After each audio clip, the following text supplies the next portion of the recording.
In a few hours, Representative Elijah Cummings will be laid to rest. Several notable figures and political people will be attending today's ceremony. WJZ is live with team coverage of the ceremonies honoring the late Congressman. And we begin with Mike Shue, who's live at New Psalmist Baptist Church. Good morning, Mike. Good morning, Tim. With an overflow crowd expected here today, people started lining up to get inside at 4:45. They want to make sure they get one of those 4,000 seats. The wake begins at 8. The funeral will follow at 10. Former President Barack Obama will deliver remarks about the remarkable life and legacy.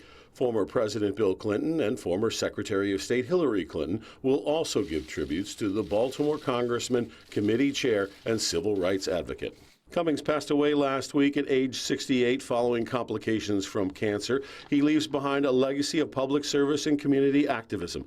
Cummings was the chairman of the House Oversight and Reform Committee and represented Maryland's 7th District for decades. He rose to become a civil rights champion and a leader of an impeachment inquiry of President Trump. He reportedly signed subpoenas investigating the Trump administration during his final hours in hospice care.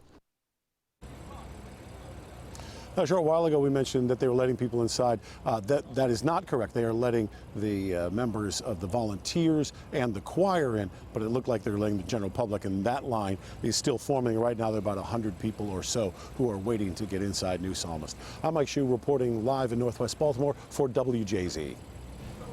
Yesterday, Cummings was honored by his colleagues in Congress as he lay in state at the U.S. Capitol building. He was the first black lawmaker ever to have that honor. Sean Stryker has more. Good morning, Sean. Good morning, Tim. Yeah, it was a moving day inside the Capitol building yesterday with lawmakers from both sides of the aisle praising the congressman for the life he dedicated to public service. Elijah Cummings' widow lifted her hands in prayer at his casket. Current and former lawmakers, friends and family packed Statuary Hall inside the U.S. Capitol for an emotional service to honor the congressman, a civil rights leader who chaired the powerful House Oversight Committee. He's the first African-American lawmaker to lie in state here.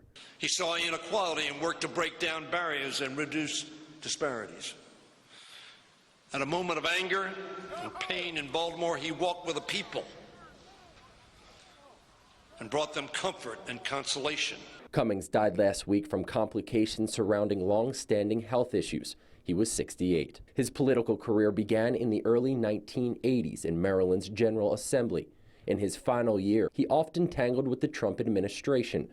At the ceremony, top Democrats and Republicans both praised him. Perhaps this place in this country would be better served with a few more unexpected friendships. I know I've been blessed by one.